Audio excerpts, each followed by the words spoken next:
recording. And so my name is Major Michael O'Hagan. I am the Public Affairs Officer for Joint Task Force South.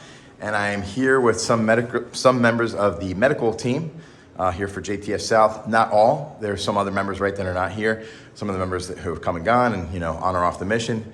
So for the group gathered here, if we could, let's just really quick, just go start first name, last name, and then your rank and organic unit, and you could spell it. So we could begin with you, LT. Second Lieutenant Michael John Laxon. Second Lieutenant Michael John Laxon, Unit Medcom, Camp Smith. LACSON. Okay, LACSON. Great, thanks. Sergeant First Class Damian Pitters, Medcom JFHQ. Okay, PITTERS, gotcha. HM2 Gale, Damon Gale, unit is TBS Clinical in the Bronx. HM2? HM2. Okay. And what's that stand for, just for non-name? Hospital Corpsman, second class. Excellent, thank you. Specialist Farrell Zachariah, Farrell. I'm the 1st and the 69th, HHC. Great.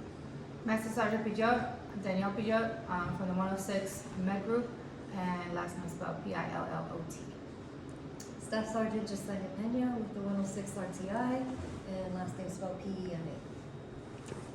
Sergeant Minabini, Angela Way, Organic Units 244 Medical Group of the New York Guard, and I am currently the NCOIC for Joint Task Force South Med.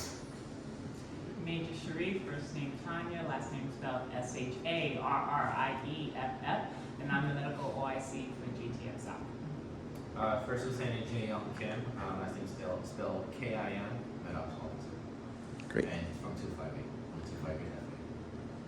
Excellent. And your first name spelling, if you don't mind? JAEYEONG.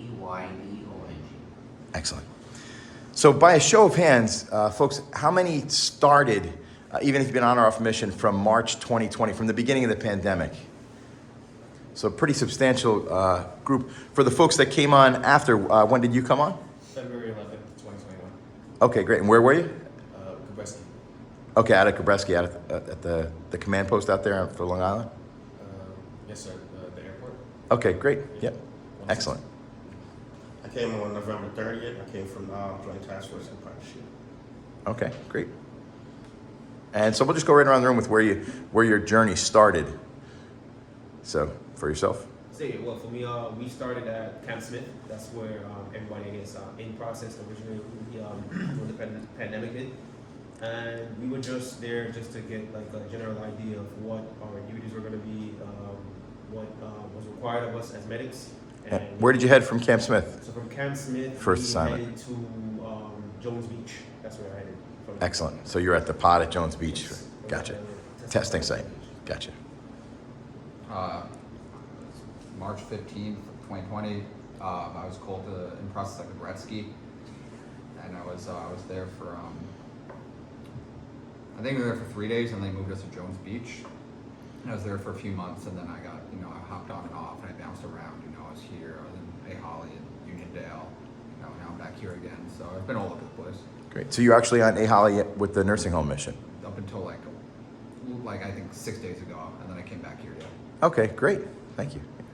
Initially, I was over at the 106 at my home unit as the NCOIC, doing our sick calls and doing home visits to a lot of our patients that had gotten COVID, and then got off mission, did a tour for a minute, then went to school, and then came back here to Lexington to complete the mission.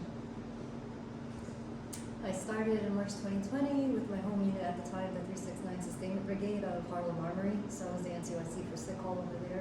And we were just supporting our troops that were out in the field. So we provided sick call for them at Harlem Armory.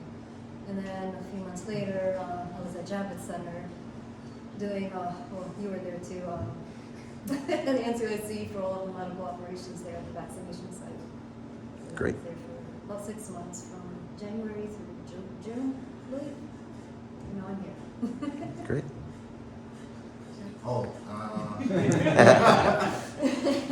When I first came on, I was assigned to Camp Smith for the beginning of the mission, where we were assigned to Medical Strike Team Delta, which was one of 2 strike teams that were formulated. Okay, we had about 25 to 30 medics.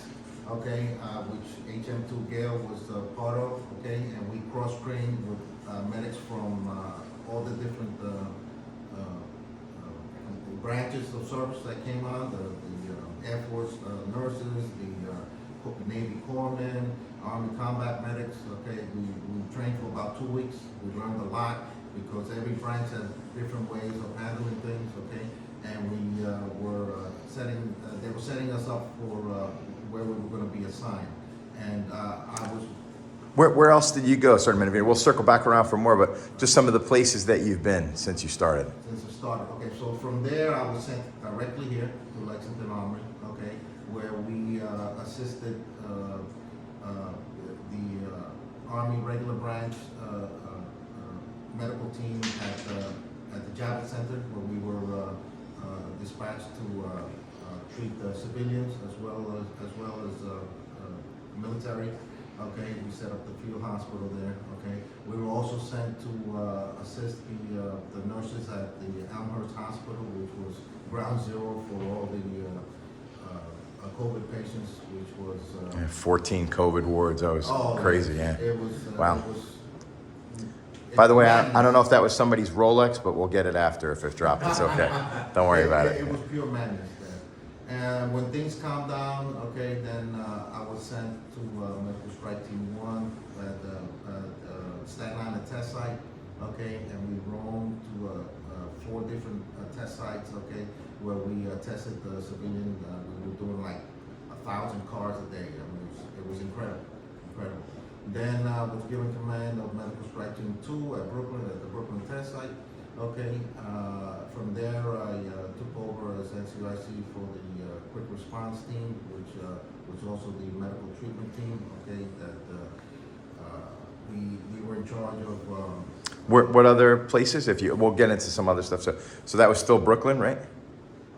Medical Strike Team 2 was in Brooklyn. Okay. And then from there I was back here at Lexington to take over the quick response team, which encompassed all of New York City and the 5 boroughs, including Staten Island. Okay, where we were in charge of treating all the service members that were sick or had come down with COVID, anything. We had to shuttle. We had no provider yet at Lexington, so we had to shuttle everybody to back and forth to Camp Smith. Okay, and then we called. That was. Yeah, that's fine. Yeah, it was a lot of fun. I had a lot of medics then. Okay, and then when they started opening up the vaccine pods, I was put in charge of one of the Medical Strike Team Alpha, which was one of the first to be in charge of setting up the vaccine pods. Gotcha. Over the states. So from the pods, and then where did you go from there? We set up the vaccine pod. We helped to set up the vaccine pod at Yankee Stadium. Yeah. Okay, and then Huge. from then, when we had our first provider, which was Colonel Ortiz, okay, he came and helped us set up sick call and everything here at Lexington, and set up the first JTF South Medical Command. And from then on, everything was centered. I was here with Lieutenant Kim, who's been here since the very beginning, and he was in charge of every single medic and every single site in all of JTF South. I mean, that was, and yeah, that was his baby. Wow. So between me and him, and we set up all the things for them, and I've stayed here ever since. Gotcha. We've had 3 different providers, and Major Sharif is one of the best I've ever worked with. Excellent. Thank you. Well, that's a great intro, Major. So you have the conch, as they say, right? So when COVID started here, I actually was working at some of the ground zero sites because I do work at Mount Sinai and at Elmhurst Hospital. Those are actually my 2 hospitals that I normally work at in the civilian community. So I was pulled from there when they needed additional support here, and I ended up going to Stewart. In the beginning of COVID, we really didn't have a lot of information about how things were coordinated, so I was there for a while to help be the medical IC there and give the support they needed over there. From there, I ended up working remotely to support the Black Lives Matter and Capitol riots, what was going there to help those service members there. Then I got pulled from that, went back to my civilian, but came back out to help when needed. So I went over to Camp Smith, and I was the medical IC for the vaccination mission there. Eventually they needed additional support for sick call, because as you can hear, there was was a lot of sick calls going on, so I ended up coordinating for both of those. And then when needed, they asked me if I can come down here to Lexington and give support there. So that's what I've been doing.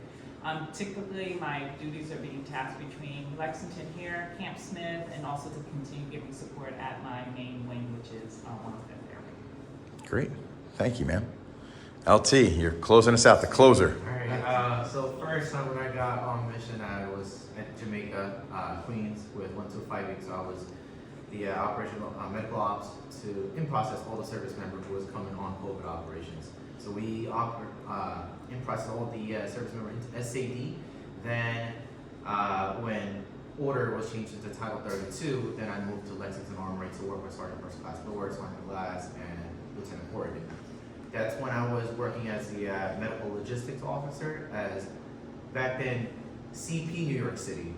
And then since then, as Sergeant Minervini spoke, I've been in only Lexington since then, but doing other operations as medical operations for vaccine pods, test sites, setting up vaccine pods, setting up test sites, setting up sick calls, and setting up some of the policies. And that's what I've been doing since then, and I've been only in Lexington. And it's not only in Lexington, because Lexington supports Yeah, the hub. Exactly. Brooklyn, Queens, Manhattan, Long Island, Staten Island, and sometimes up in the north as well. So only Lexington just means that you're at a head start to coordinate in multiple places. And he's very knowledgeable. Excellent. So hang on one second here. I'm just going to quickly see if I'm able to. Not only at Lexington. I'm going to stop